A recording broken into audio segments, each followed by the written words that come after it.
তো বাংলায় সম্ভবত আমরাই প্রথম যে তোমাদের কৈলাস দর্শন এবং মানস সরোবর দেখালাম। বোথ সাইডেই 3বার করে ঘোরায়। তো ন্যাচারালি আমরা আজকের ওয়েদার খুব ভালো ছিল, তো আমরা মানস সরোবর এবং মাউন্ট কৈলাস পিক দর্শন করতে পেরেছি। আমাদের ভীষণ ভালো লাগছে।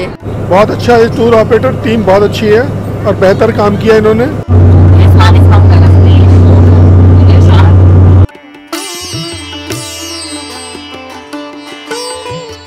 চায়নার দক্ষিণ পশ্চিম ভাগে অবস্থিত তিব্বতে রয়েছে কৈলাস পর্বত, যা কিনা আমাদের হিন্দু ধর্ম মতে শিব এবং পার্বতীর বাসস্থান। এবং তিব্বতীয় মতবাদ অনুযায়ী কৈলাস পর্বত হল চক্রসম্ভারা এবং বজ্রযোগিনীর বাসস্থান। অর্থাৎ মতবাদ এবং ধর্ম আলাদা হলেও উভয় ক্ষেত্রেই পুরুষ এবং নারী শক্তিকেই বোঝানো হয়েছে। কৈলাস পর্বতের ঠিক সামনেই রয়েছে 27 কিলোমিটার বিস্তৃত এই মানস সরোবর, যা কিনা পৃথিবীর one of the highest fresh water lake. ভাবতে ভীষণ অবাক লাগে যে হিমালয়ান রিজিয়নের টপ 100 হাইয়েস্ট পিকের মধ্যেও কৈলাস পর্বত কিন্তু পড়ে না। তবুও আজ অব্দি এই পর্বতে কেউ আরোহণ করতে পারেননি। এই পর্বতের উচ্চতা সমুদ্রপৃষ্ঠ থেকে 6638 মিটার। কোভিডের পর থেকে ভারতীয় দর্শনার্থীদের জন্য এই তীর্থযাত্রা বন্ধ করে দেওয়া হয়, কিন্তু বর্তমানে কৈলাস পর্বতকে চাক্ষুষ দর্শন করার যে উপায় আছে সেই উপায়েই আমরা মোট 42 জন যাত্রী দেখে এলাম কৈলাস পর্বত এবং মানস সরোবর। এবং এই পুরো ট্রিপটা অর্গানাইজ করেছিল সুইট হ্যাপি জার্নি। চলো এবার তাহলে শুরু থেকে শুরু করা যাক। একদম হঠাৎ করে এই ব্লগটা শুরু করছি। আমরা আপাতত আছি হাওড়া স্টেশনে। গন্তব্য বেশ অনেকটা দূর। আগামী কয়েক ঘন্টার মধ্যে আমরা চলে যাব আমাদের স্টেটের বাইরে, এবং তারও কয়েক ঘন্টা পরে আমরা চলে যাব পার্শিয়ালি আমাদের দেশের বাইরে। আমাদের গন্তব্য হচ্ছে কৈলাস পর্বত, কৈলাস পর্বত এবং মানস সরোবর। তো আমরা কিভাবে যাচ্ছি এবং কাদের সাথে এই ট্রিপটা করছি এই সব তোমরা এই ভিডিওতে দেখতে পারো। হাওড়া স্টেশন থেকে আমাদের দুপুর 1টায় 12369 কুম্ভ এক্সপ্রেসের টিকিট রয়েছে, এবং ইকোনমি ক্লাস যেটা কিনা 3E AC তার টিকিটই রয়েছে। আপাতত ট্রেনের জন্য ওয়েট করছি। এখানে একজন টিটিকে জিজ্ঞেস করলাম, বললো 11 নম্বর ট্রেনটা দেবে, এখন আসে। বহুদিন পর ইন্ট্রো টাইম। যারা আমাদের প্রথমবার দেখছো তাদের জন্য বলে দিই, আমি বিজয়, আমি সুমিত, আর চ্যানেলের নাম ফুড ফান্ডা, যেখানে ফুড আর ফানের সাথে আজকে একটু ট্রাভেল হবে। ট্রেনে উঠেই প্রথমে নিজেদের সিট নাম্বার খুঁজে সেখানে লাগেজ রেখে একটু ট্রেনের ওয়াশরুমটা ঘুরে এলাম। দেখলাম বেশ পরিষ্কার পরিচ্ছন্নই রয়েছে। এরপর নির্ধারিত সময় থেকে জাস্ট 1 মিনিট লেটে আমাদের ট্রেন রওনা দিল আমাদের প্রথম গন্তব্য লখনৌ, যেখানে আমরা পৌঁছাবো পরের দিন সকাল 7:20, মানে যদি লেট না করে আর কি। তো এখন ঘড়ির কাঁটায় বাজে ঠিক 2:07, আর আমরা দুপুরের খাওয়ার দাওয়ার নিয়ে বসে পড়েছি। আর খাওয়ার দাওয়ারে কি আছে না, পরোটা আর আলুর দম, যা দুটোই তৈরি হয়েছে বিজয়দার বাড়িতে।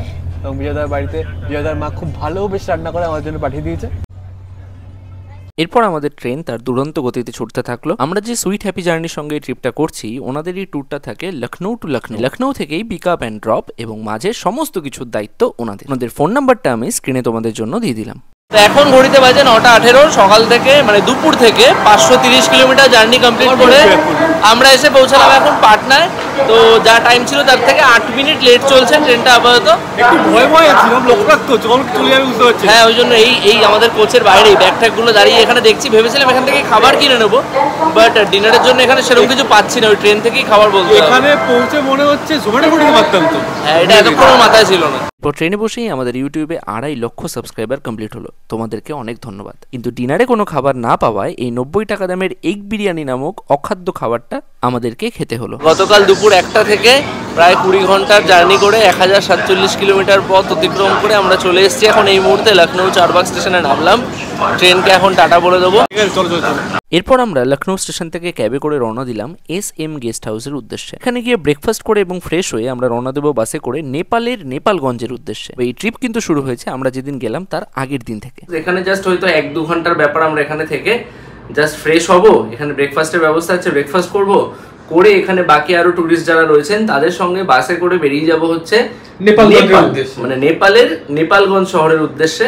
এবং সেখান থেকেই আগামীকাল সকালে ফ্লাইটে, চার্টার ফ্লাইটে করে আমাদের কৈলাস দর্শন হবে। এরপর ব্রেকফাস্ট সেরে আমরা রওনা হলাম। আমাদের নেপাল যেতে সময় লাগবে 4 ঘন্টা। তো এই যে এখন বাস চলে এসেছে, এই বাসে করে আমরা এখন রওনা দেবো নেপালগঞ্জের উদ্দেশ্যে। এখন বলা যায় যে আমরা একদম ইন্ডিয়ার শেষ প্রান্তে দাঁড়িয়ে রয়েছি, আর 1-1.5 কিলোমিটারের মধ্যেই নেপাল বর্ডার রয়েছে। তারপর আমরা নেপালে ঢুকে যাব। হ্যাঁ, তো এখন আমাদের যিনি ড্রাইভার দাদা রয়েছেন তিনি নেমেছেন নিজেদের ডকুমেন্টসটা একটুখানি জেরক্স কপি করাতে। এবার ট্যুরিস্টদের ডকুমেন্টস কি লাগবে এখন অব্দি আমি জানি না, আমরা বর্ডারটা ক্রস করার পর তোমাদের সাথে সেই ইনফরমেশনটা দিয়ে দেবো। তো একদম এই রাস্তায় একটু নামলাম। আপাতত আমরা বলতে পারো যে ইন্ডিয়া নেপাল বর্ডারের কাছাকাছি, একদম ইন্ডিয়ার শেষ প্রান্তে রয়েছি। এরপর আমাদের বাসের ড্রাইভার দাদা বর্ডার সংলগ্ন বাজার এরিয়ার ভিড়কে অ্যাভয়েড করার জন্য একটা অন্য রাস্তা দিয়ে যেতে শুরু করলেন, কিন্তু তাতে আমরা যে বর্ডার গেটে পৌঁছালাম সেখানে গিয়ে জানতে পারলাম ওখান থেকে শুধুমাত্র মালবাহী গাড়ি এবং অ্যাম্বুলেন্সকেই পাস করতে দেওয়া হয়, ট্যুরিস্টদেরকে যেতে দেওয়া হয় না। তো সেখান থেকে আমরা রওনা হলাম সেই গেটের উদ্দেশ্যে যেখান দিয়ে ট্যুরিস্টদেরকে যেতে দেওয়া হয়। এই বর্ডার ক্রস করার সময় তোমাদের পাসপোর্ট সঙ্গে থাকার কোনো প্রয়োজন নেই, নিজেদের একটা আইডি কার্ড সঙ্গে ক্যারি করলেই হবে।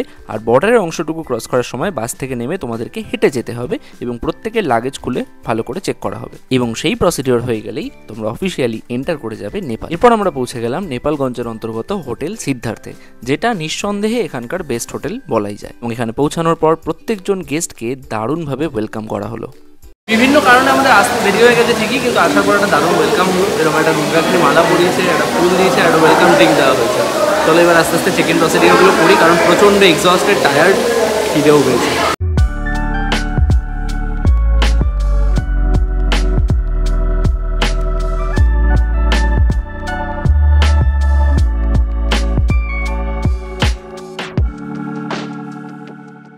সো এই হচ্ছে আমাদের রুম নাম্বার 423। এখান দিয়ে ঢুকলে পরেই এইখানে একটা স্লিপার দেওয়া রয়েছে, আর এই হচ্ছে ওয়াশরুম, বেশ পরিষ্কার পরিচ্ছন্ন। এখানে কিছু টয়লেট্রিজ দেওয়া আছে, আর এখান থেকে এই হচ্ছে রুম। দুটো বেশ ভালো সাইজের বেড রয়েছে, রুমটা খুবই সুন্দর। এখানে সুমিত এখনও রুদ্রাক্ষের মালা গলায় দিয়ে বসে আছে, আর এইখানে চা কফি করে খাওয়ার জন্য সরঞ্জাম দেওয়া আছে, যেগুলো তোমরা ইউজ করতে পারো, মানে যেগুলো আমরা ইউজ করতে পারি। এছাড়া এখানে দুটো জলের বোতল দেওয়া রয়েছে, ইলেকট্রিক কেটেল দেওয়া রয়েছে, দারুণ ব্যবস্থাপনা, টিভিও রয়েছে। তো এখন ঘড়ির কাটায় ঠিক বাজে 7:35 নেপালের টাইমে, আর আমরা এখন রওনা দেবো বাঘেশ্বরী মন্দিরের উদ্দেশ্যে। আর আমরা এই মুহূর্তে বসে আছি হোটেলের কোনো একটা রুমে, যেখানে সুইট হ্যাপি জার্নির প্রিন্ট করার শার্ট এবং টুপি দেওয়া হচ্ছে। আর আর এটা প্রত্যেক গেস্টকেই দেওয়া হবে। তো আমার ঘড়িতে এই মুহূর্তে বাজে 7:48, আর নেপালের টাইম অনুযায়ী 8:05 কাছাকাছি ধরতে পারো। আমরা এখন যাচ্ছি বাঘেশ্বরী টেম্পল ভিজিট করতে। তো আমরা দুটো বাসে করে এসেছিলাম, টোটাল 42 জন আছি।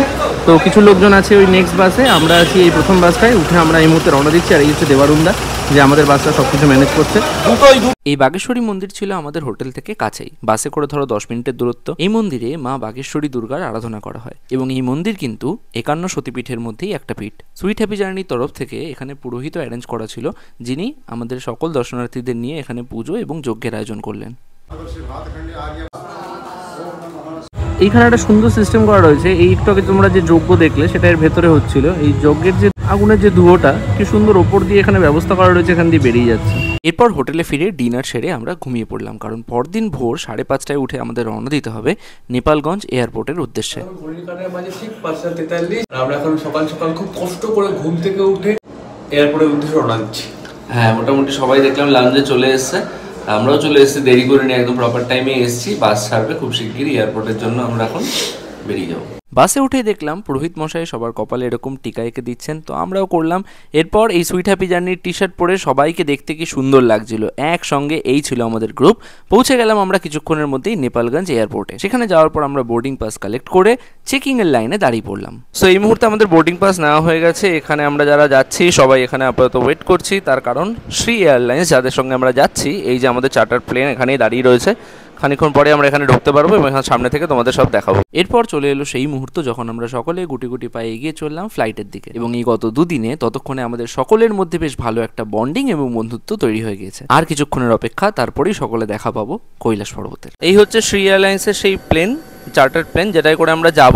দেখতেই পাচ্ছ এখানে সব যাত্রীরা লাইন দিয়েছে এখানে ওঠার জন্য। এখন মোটামুটি ম্যাক্সিমাম লোকই চলে এসছে, আরো কিছু লোক এদিকে আসছে। नमो नारायण तन्मे मनः शिव संकल्पमस्तु बर्मा विष्णु बसत वैकुंठ शिव बसत कैलास। भगवान गौरी शंकर शिव बसने वाला जगह कैलाश मानसरोवर का दर्शन करने जा रहा हूँ। आप सभी का भगवान भोलेनाथ का कृपा प्राप्त हो, आप सभी भक्तों का मन शिव संकल्प वाला हो, सात्विक संकल्प वाला हो, दृढ़ संकल्प वाला हो, सत्य संकल्प वाला हो। बोलिए गौरी शंकर भगवान की जय। मेरा नाम भोजेन्द्र खनाल, मैं ये शक्तिपीठ नेपाल का सुप्रसिद्ध शक्तिपीठ श्री बागेश्वरी मंदिर का पंडित महाराज हूँ।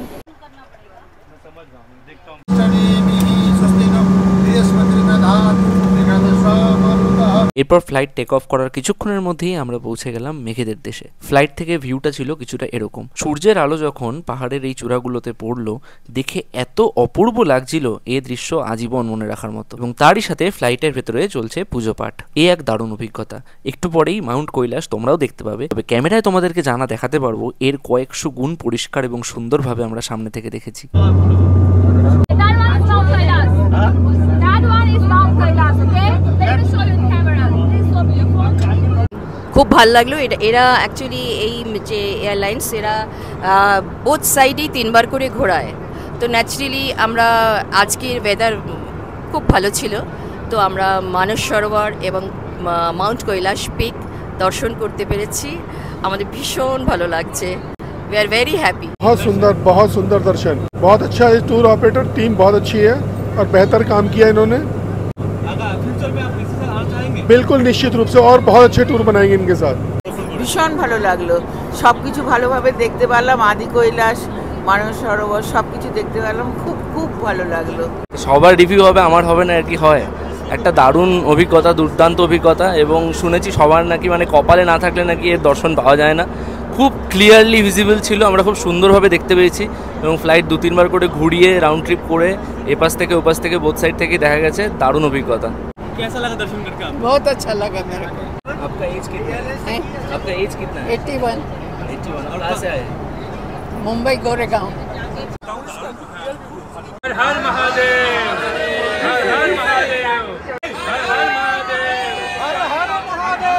এত সুন্দরভাবে শিব পার্বতীর বাসস্থান দেখে আসার পর প্লেন যখন রানওয়েতে নেমে আসলো, পাশের এই কাশফুলগুলো বুঝিয়ে দিল যে দুর্গাপুজো এক্কেবারে চলে এসছে। ফ্লাইট থেকে নামার পর আমাদের প্রত্যেককে একটা করে এরকম সার্টিফিকেট দেওয়া হলো। অনেক অনেক ধন্যবাদ সুইট হ্যাপি জার্নিকে এত দারুণ একটা অভিজ্ঞতা আমাদেরকে করানোর জন্য। ওনাদের নাম্বার আমি স্ক্রিনে শেয়ার করে দিলাম। তোমরা যারা এরকম ট্যুর করতে চাও, এছাড়াও ওনাদের ইন্ডিয়ার বিভিন্ন জায়গায় কিন্তু ট্যুর চলতেই থাকে, অবশ্যই কল করে নিতে পারো। আর শুধু কলকাতা নয়, ভারতের যে কোনো প্রান্ত থেকেই তোমরা ওনাদের সাথে ট্রিপ করতে পারো। যেমন আমাদের ট্রিপেও কিন্তু পাঞ্জাব, হরিয়ানা, চণ্ডীগড় বহু জায়গা থেকে বহু মানুষ ছিলেন। তারপর হোটেলে ফিরে ব্রেকফাস্ট করে আমরা দুপুর থেকে রওনা দিলাম আবার লখনউয়ের উদ্দেশ্যে। এবং ফেরার দিন খাবার জোম্যাটো করেই ট্রেনে উঠেছিলাম। লখনউয়ের গালুটি কাবাব, উল্টা তাওয়া পরাঠা আর তার সঙ্গে বিরিয়ানি। ভিডিওটা কেমন লাগলো তোমরা কমেন্টে জানিও। সামনেই পুজো, সকলে খুব ভালো করে কাটিও। চলো তাহলে টাটা।